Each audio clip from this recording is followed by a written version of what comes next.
ईश्वर हर दिन हमारी राहों से गुजरते हैं, लेकिन असली सवाल यह है, क्या हम उन्हें पहचान पाते हैं?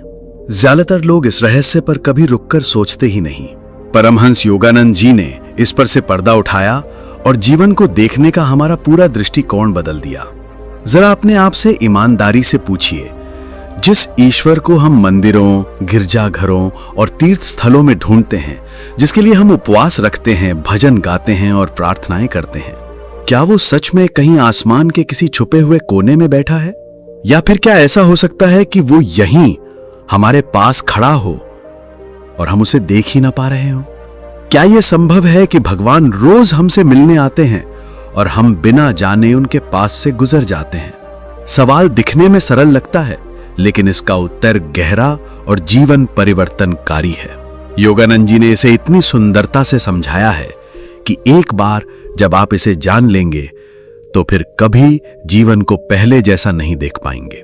तो मित्रों, मैं आपको आमंत्रित करता हूं, मेरे साथ इस यात्रा के अंत तक बने रहिए, क्योंकि जिस क्षण आप वो देख लेंगे जो योगानंद जी ने देखा था, आपका जीवन दृष्टिकोण सदा के लिए बदल जाएगा।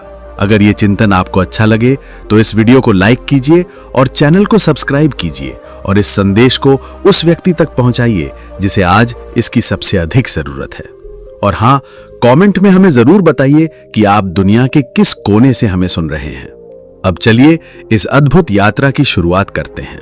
परमहंस योगानंद जी ने एक बार एक बेहद सरल परंतु चौंकाने वाली बात कही थी। ईश्वर हर दिन हमारे पास आते हैं, हमारी ही जिंदगी का रूप धारण करके। जरा सोचिए, हर सूर्योदय, हर सांस, हर मुस्कान और यहां तक कि हर संघर्ष भी ईश्वर का हमारे जीवन में आने का ही एक तरीका है। लेकिन सवाल यह है कि अगर भगवान हर समय हमारे साथ हैं, तो हम हमेशा उनकी उपस्थिति क्यों नहीं महसूस कर पाते? सच्चाई यह है कि हमारी भौतिक आंखें केवल दृश्य जगत को देख सकती हैं, पर जो सूक्ष्म है, जो अदृश्य है, उसे केवल आत्मा ही अनुभव कर सकती है। और आत्मा कब जागती है? वह तब जागती है जब हम भीतर की शांति को खोजते हैं, जब हम अपने मन को स्थिर करते हैं, जब हम स्वयं को सही मायनों में पहचानते हैं। योगानंद जी बचपन से ही समझ गए थे कि किसी भी मनुष्य का असली सार ना तो उसका शरीर है, ना ही केवल उसके विचार। उसका असली स्वरूप है वो शुद्ध चेतना जो हर जगह व्याप्त है। यदि आप किसी भी व्यक्ति के भीतर गहराई से झांकें तो आपको वहां भगवान ही मिलेंगे, क्योंकि वो हर प्राणी में, हर क्षण में और हर अनुभव में मौजूद हैं। तो फिर हम उन्हें पहचाने कैसे? शायद वो आपकी मां के उस मौन भाव में हो, जहां बिना कुछ कहे वो जान लेती हैं कि आपको भूख लगी है। शायद वो किसी अजनबी की मुस्कान में हो या किसी की अप्रत्याशित दयालुता में। शायद वो उस हल्की सी फुसफुसाहट में हो जो आपको गिरने के बाद दोबारा उठकर कोशिश करने के लिए कहती है। शायद वो उस आलिंगन में हो जो टूटते हुए दिल को सहारा देता है और कानों में धीरे से कहता है, सब ठीक हो जाएगा। योगानंद जी कहते थे, ऐसे क्षणों में भगवान स्वयं आपको छूते हैं।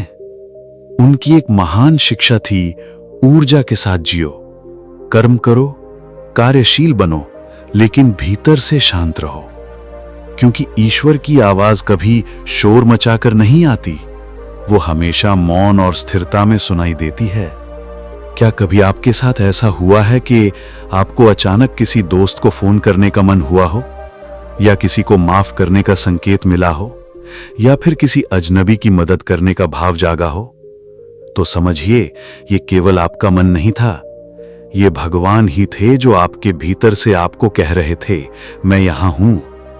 पर अफसोस, हम अक्सर जीवन की व्यस्तता, तनाव और बिखरी हुई भागदौड़ में उलझकर उनकी उपस्थिति को पहचान नहीं पाते, और इस तरह हम अक्सर उन कोमल संकेतों को अनदेखा कर देते हैं।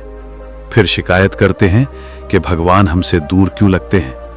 लेकिन सच्चाई ये है कि वो तो हर क्षण हमें पुकारते रहते हैं, बस हमने सुनना बंद कर दिया है। योगानंद जी ने कहा था, ध्यान ही ईश्वर से जुड़ने का सबसे शक्तिशाली साधन है। उन्होंने सिखाया कि मौन ही आत्मा का वेदी है। गहरी ध्यानावस्था में जब हम श्वास और विचारों से परे चले जाते हैं, तो वो पर्दा हटने लगता है जो भगवान को हमारी आंखों से छुपा देता है। सोचिए, जैसे आंखें बंद करने से आपके सामने खड़ा व्यक्ति गायब नहीं हो जाता, वैसे ही भगवान को न देख पाने का अर्थ यह नहीं है कि वो अनुपस्थित हैं। वो हमेशा यही हैं। बस हमारी दृष्टि इच्छाओं, अहंकार, लोभ और भय से ढक जाती है। योगानंद जी कहते थे, किसी को प्रेम की दृष्टि से देखो और तुम उसमें ईश्वर को देख पाओगे। दृष्टिकोण बदलते ही ईश्वर हर जगह प्रकट होने लगते हैं। दूध वाले की सादगी में, किसी दुकानदार की सेवा में, कक्षा में पढ़ाने वाले शिक्षक में या सड़क पर चलते किसी साधारण व्यक्ति में। भगवान बादलों से उतरकर प्रकाश की किरणों में हमारे पास नहीं आते। वे तो हमारे सामने उन असंख्य चेहरों में आते हैं जिनसे हम रोज टकराते हैं। कभी पिता की शांत शक्ति में, कभी मां की निस्वार्थ देखभाल में, कभी दोस्त की हंसी में, तो कभी प्रेमी की गहरी तड़प में। योगानंद जी ने एक बार साझा किया था कि पहली बार जब उन्होंने सचमुच भगवान को देखा तो उनके चारों तरफ की दुनिया पूर्णतः मौन हो गई थी। न कोई ध्वनि, न कोई विचार, बस एक असीम ज्योति जो अनंत प्रेम से भरपूर थी। और वो प्रेम उन्हें कभी नहीं छोड़ा, क्योंकि जिसने भी एक बार उस प्रेम को छू लिया उसका जीवन फिर कभी वैसा नहीं रहता। और हां, यह अनुभव पाने के लिए योगी होना जरूरी नहीं है। हर इंसान का हृदय एक जीवित मंदिर बन सकता है अगर हम जागरूक हों। तो अब आप अपने दिन के बारे में सोचिए, कहां कहां भगवान आपके सामने आए होंगे। क्या वो आपके सुबह की कॉफी के उस सुकून में थे? क्या वो उस किताब की एक पंक्ति में थे जिसने आपके हृदय को गहराई से छू लिया? क्या वो उस बच्चे की खिलखिलाती मुस्कान में थे, या उस बुजुर्ग की करुणा भरी नजर में जिसने आपको मौन आशीर्वाद दिया? यही है ईश्वर का मिलन, साधारण जीवन में छिपा दिव्य स्पर्श। ईश्वर हर जगह है, आपकी सांसों में, आपके विचारों में, आपके हृदय की हर धड़कन में। अगर किसी ने आपको माफ किया उस समय जब आपको लगा कि सारी उम्मीदें टूट गई हैं, वो ईश्वर ही था। अगर किसी ने आपको थाम लिया जब सारी दुनिया ने मुंह मोड़ लिया, वो ईश्वर ही था। अगर किसी ने आपके आंसू पूछे बिना कुछ पूछे, वो ईश्वर ही था। अगर आपने खुद को फिर से उठते हुए पाया उस समय जब आपने हार मान ली थी, तो वो ईश्वर का हाथ ही था जो आपको ऊपर उठा रहा था। ईश्वर किसी एक रूप या स्थान तक सीमित नहीं है। वो हर धड़कन में, हर क्षण में, हर अनुभव में है। योगानंद जी कहते थे, जब तुम प्रेम करते हो तो ईश्वर तुम्हारे माध्यम से प्रेम करते हैं। प्रेम ही उनकी भाषा है और ध्यान वो पुल है जो हमारी आत्मा को उनसे जोड़ता है। इसलिए हर मिलने वाले में उन्हें देखना शुरू कीजिए। हर हर्ष और हर चुनौती में उनका स्पर्श महसूस कीजिए। जब आप हंसते हैं, जब आप ठोकर खाते हैं, जब आप घाव भरते हैं, जब आप फिर से आशा करते हैं, वो वहीं होते हैं।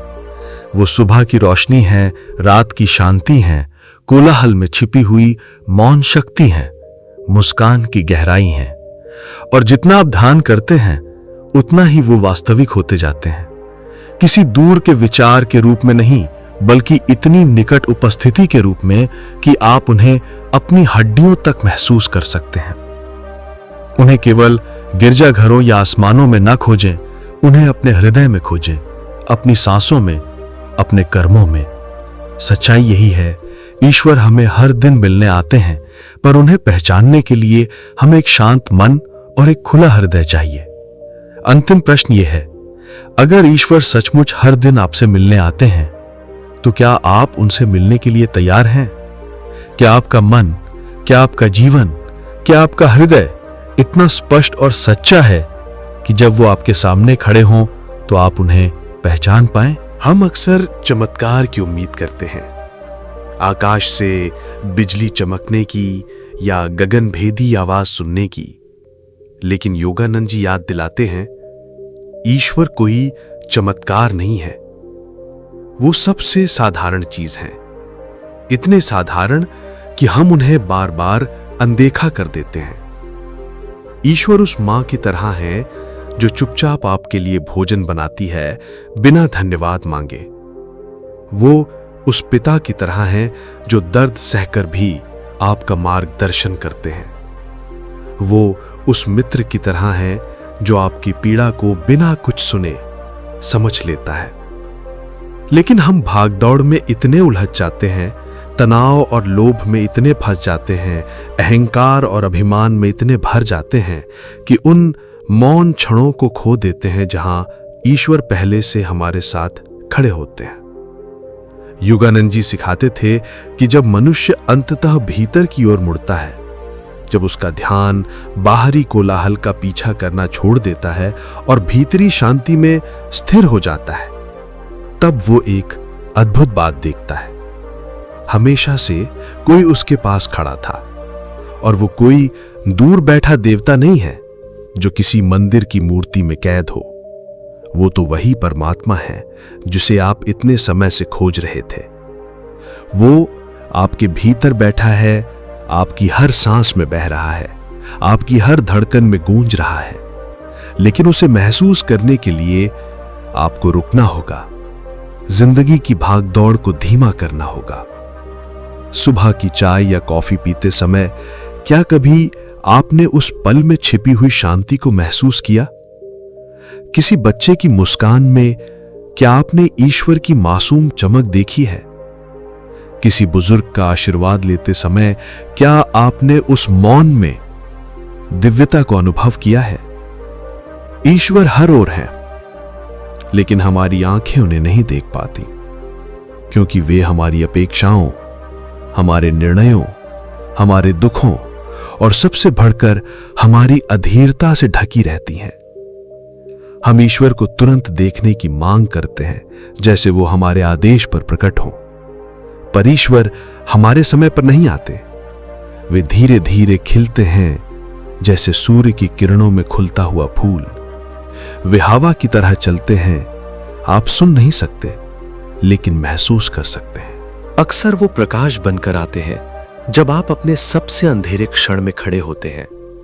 कभी कभी हम सोचते हैं कि हम बिल्कुल अकेले हैं, कि कोई हमें समझ नहीं सकता, कोई हमारी परवाह नहीं करता। पर सच यही है कि इन्हीं क्षणों में ईश्वर सबसे पास होते हैं। जब आपने सब कुछ छोड़ दिया, फिर भी कोई आपको थामे रहा, वो वही थे। ईश्वर तक पहुंचाने वाले मार्ग बहुत सरल हैं, पर अत्यंत गहरे। ध्यान, जिससे दृष्टि भीतर की ओर जाती है और आप उन्हें वहीं पाते हैं। सेवा, जिससे आप उन्हें दूसरों में देखना सीखते हैं। मौन, जिसमें उनकी आवाज सुनाई देती है। प्रेम, जो सीधे हमें उस दिव्यता से जोड़ देता है जो हर जीव में बसी है। अगर आप किसी की आंखों में पूरे मन से देखें तो आपको उनके पीछे एक उपस्थिति का आभास हो सकता है। वो ईश्वर हैं जो आपको देख रहे हैं। जब कोई आपकी मदद करता है बिना किसी अपेक्षा के, तो वो ईश्वर ही हैं जो आपके माध्यम से आपके पास आते हैं। जब आप किसी को क्षमा करते हैं बिना कड़वाहट के, तो वो ईश्वर ही हैं जो आपकी आत्मा के माध्यम से बोलते हैं। कभी कभी ईश्वर हमें तोड़कर बुलाते हैं, हमारे अहंकार की दीवार गिरा देते हैं ताकि हम उनके आलिंगन में गिर पड़े। वो हमें खाली करते हैं, हमें खोखला छोड़ने के लिए नहीं, बल्कि खुद को हमारे भीतर भरने के लिए। जब आंसू गिरते हैं और पास कोई नहीं होता, वे आंसू स्वयं उनकी उपस्थिति बन जाते हैं। जब आप थकान से टूट चुके होते हैं और अचानक भीतर से कोई छुपा हुआ साहस उठ खड़ा होता है, वो उनकी कृपा होती है। ईश्वर हमेशा बाहर की दुनिया में नहीं मिलते, अक्सर वो भीतर से मिलते हैं, अंतर शक्ति के रूप में, अंतर्दृष्टि के रूप में, या श्वास की मौन लय में जो फुसफुसाती है, मैं तुम्हारे साथ हूं। लेकिन हम ये मान लेते हैं कि ईश्वर केवल कठोर साधनाओं से, कठिन व्रतों से, असंख्य प्रार्थनाओं से या पवित्र स्थलों की तीर्थ यात्रा से ही मिल सकते हैं। योगानंद जी कहते हैं, ईश्वर अद्भुत रूप से साधारण है।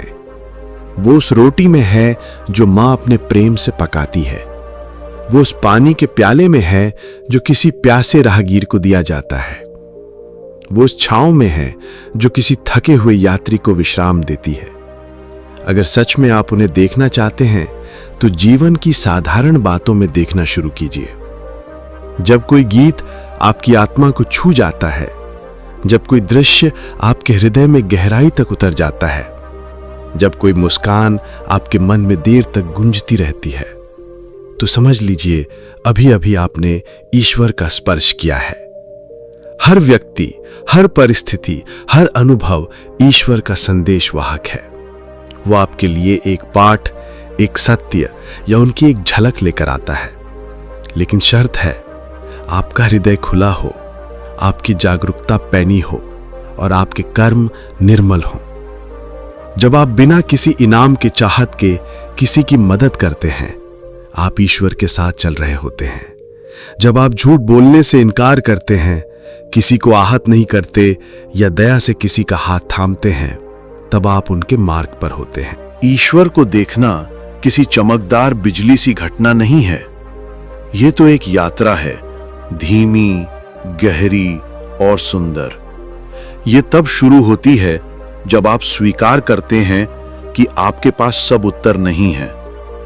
जब आप अपने गर्व, अपने डर और अपनी हट को छोड़ देते हैं, जब आपका हृदय भीतर की गंदगी से साफ हो जाता है, तो आप एक चमकदार दर्पण बन जाते हैं और उस दर्पण में ईश्वर का प्रतिबिंब दिखाई देता है।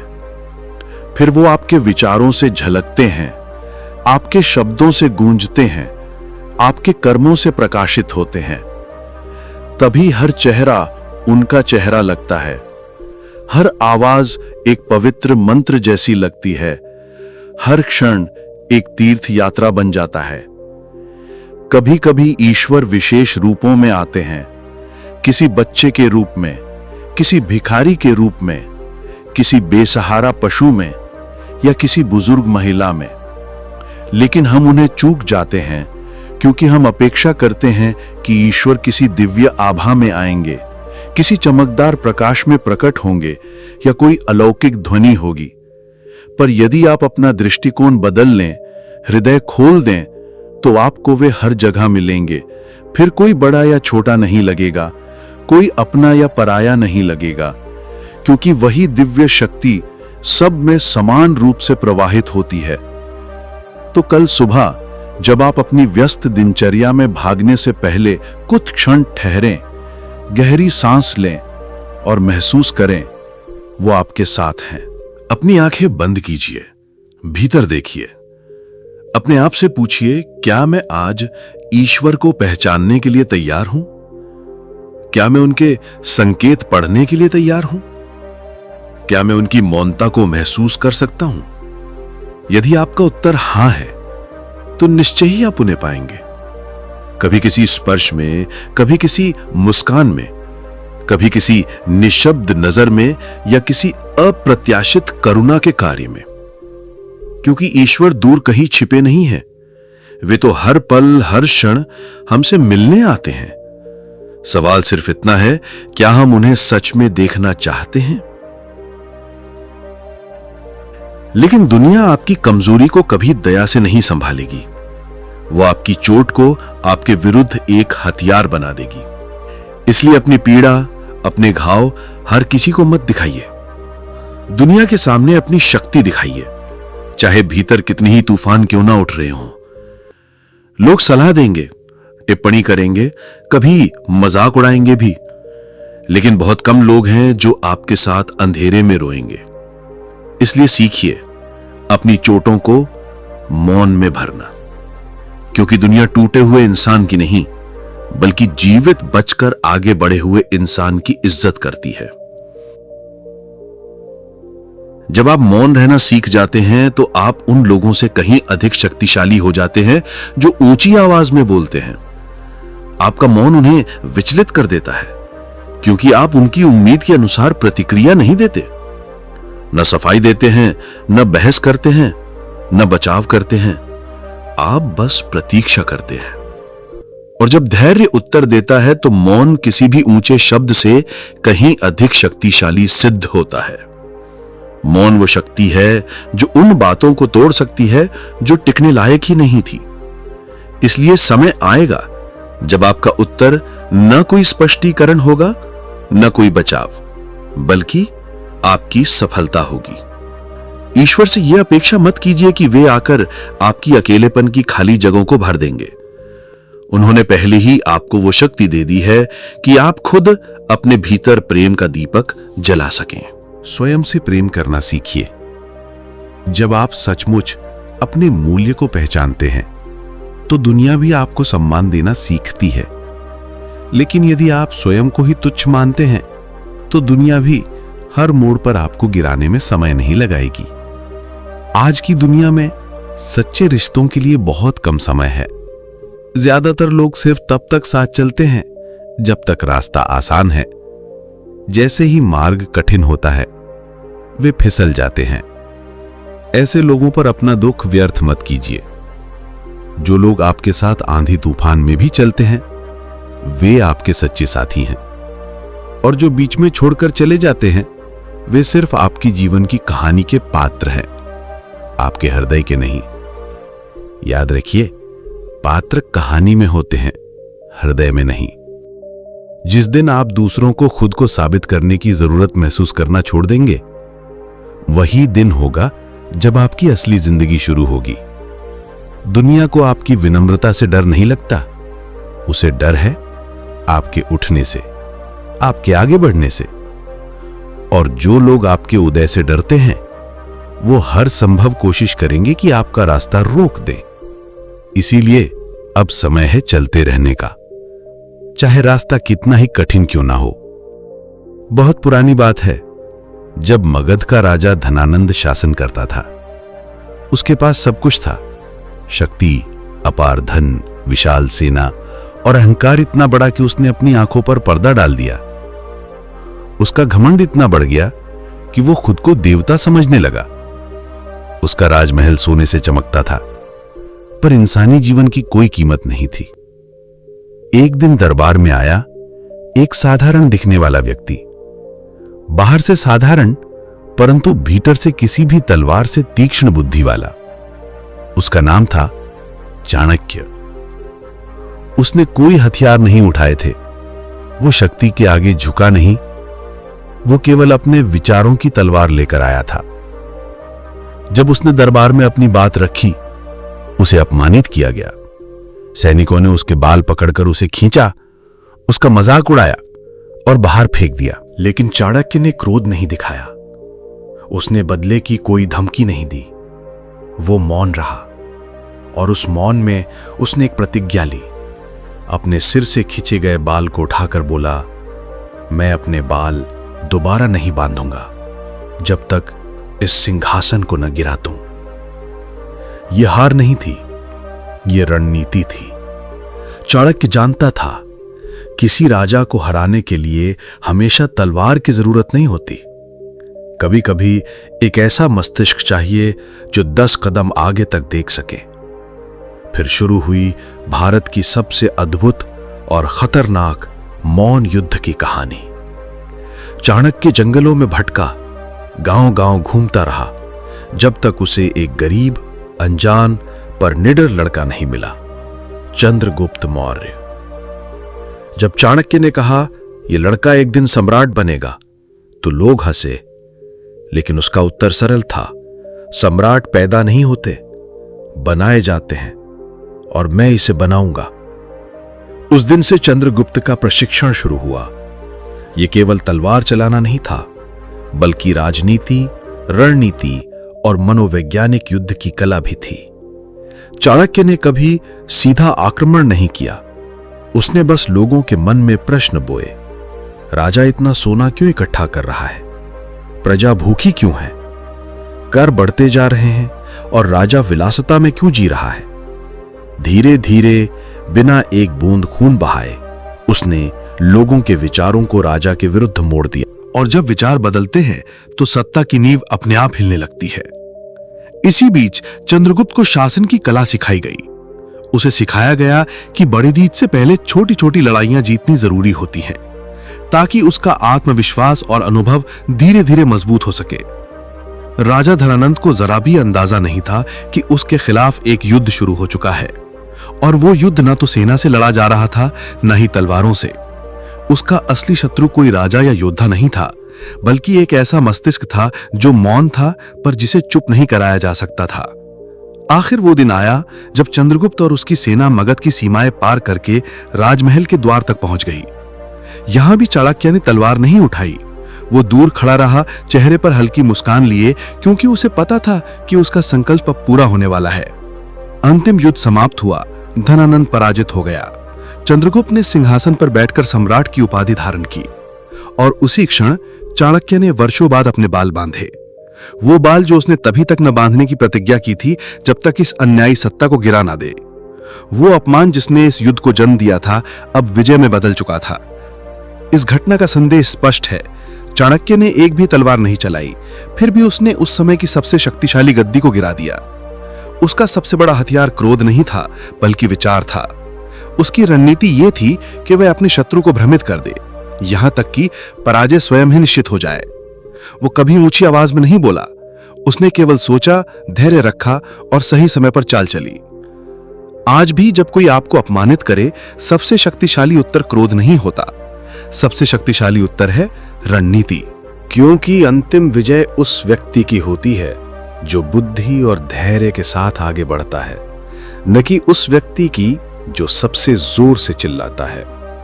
हर कोई बोल सकता है, पर बहुत कम लोग सोच पाते हैं। हर किसी का समय आता है, लेकिन दो लोगों का समय कभी एक जैसा नहीं होता। आज जो लोग आपका मजाक उड़ा रहे हैं, एक दिन वही लोग आपकी कहानी दूसरों को सुनाएंगे। याद रखिए, रिश्ते हमेशा वैसे नहीं होते जैसे वे बाहर से दिखते हैं। सच्चे रिश्ते दिखावे से नहीं, बल्कि इस बात से पहचाने जाते हैं कि कठिन समय में आपके साथ कौन खड़ा रहता है। जो लोग आपको ईमानदारी से सलाह देते हैं, वही आपके सच्चे शुभचिंतक हैं। बाकी लोग केवल तब तक सहमत रहते हैं जब तक आप फिसल न जाएं। जैसे ही आप गिरते हैं, वे सबसे पहले उंगली उठाते हैं। जो लोग आपके परिश्रम की सच्ची कद्र करते हैं, वही आपके साथ चलते हैं। बाकी तो केवल आपकी असफलता का इंतजार करते रहते हैं।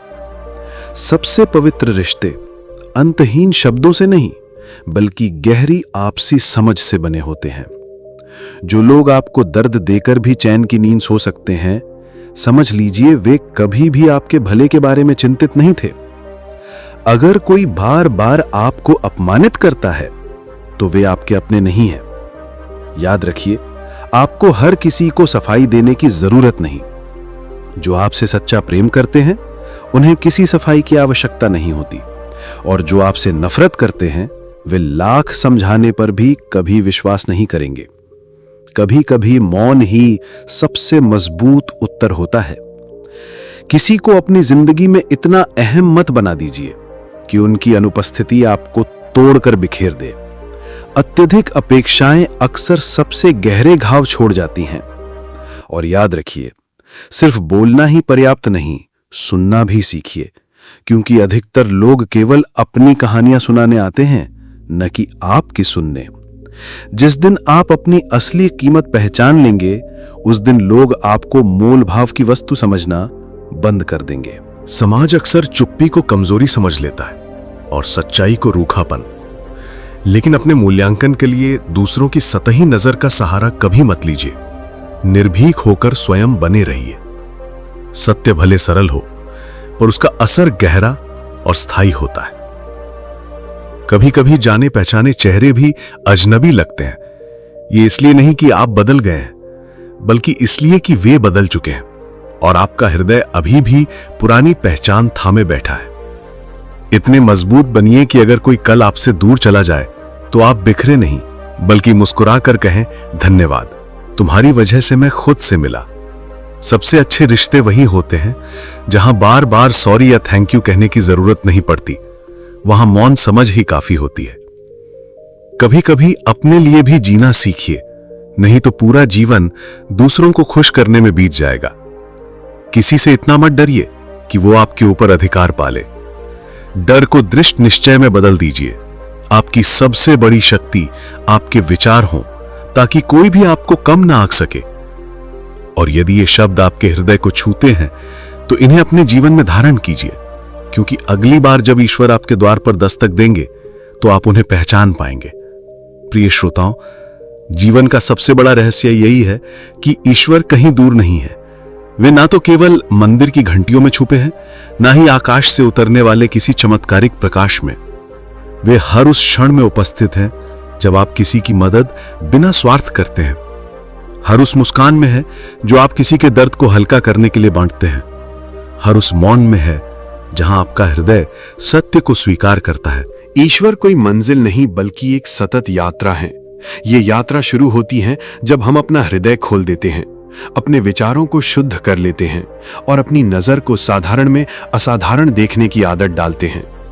अगली बार जब कोई गीत आपके हृदय में गूंज जाए, जब कोई शब्द आपके भीतर उतर जाए, जब किसी अजनबी की आंखों में अपनापन झलक जाए, तो समझ लीजिए आपने ईश्वर को छू लिया है। हर दिन को एक तीर्थ यात्रा बनाइए, हर व्यक्ति को ईश्वर का दूत मानकर उससे सीख लीजिए और हर अनुभव को एक संदेश की तरह स्वीकार कर लीजिए। आज से अपने जीवन को इस मंत्र के साथ जिए, मैं जहां भी हूं वही ईश्वर का मंदिर है, जिससे भी मिलता हूं वही उसका स्वरूप है। और जब ये दृष्टि स्थायी हो जाती है तो संसार अब एक बाजार नहीं लगता बल्कि एक पवित्र यात्रा बन जाता है। तो आइए, ईश्वर को दूर मत ढूंढिए, उन्हें अपने भीतर, अपने कर्मों में और हर साधारण क्षण में पहचानिए। यही है ईश्वर से प्रतिदिन मिलन का रहस्य। तो दोस्तों, यही है वो रहस्य। ईश्वर हर दिन हमारे जीवन में आते हैं, बस हमें पहचानना सीखना है। अब सवाल आपसे है, क्या आपने भी कभी ऐसा अनुभव किया है जहां आपको लगा हो कि यह कोई संयोग नहीं बल्कि ईश्वर का सीधा संदेश है? अगर यह वीडियो आपके दिल को छू गया हो तो इसे लाइक कीजिए, अपने दोस्तों और परिवार के साथ शेयर कीजिए ताकि और लोग भी इस दिव्य संदेश को सुन सकें। और हां, अगर आप ऐसे ही आध्यात्मिक और जीवन बदलने वाले ज्ञान से जुड़े रहना चाहते हैं तो चैनल को अभी सब्सक्राइब कीजिए, क्योंकि अगले वीडियो में हम एक और गुप्त आध्यात्मिक रहस्य खोलने जा रहे हैं। याद रखिए, ईश्वर रोज आते हैं, बस दरवाजा खोलना हमारी जिम्मेदारी।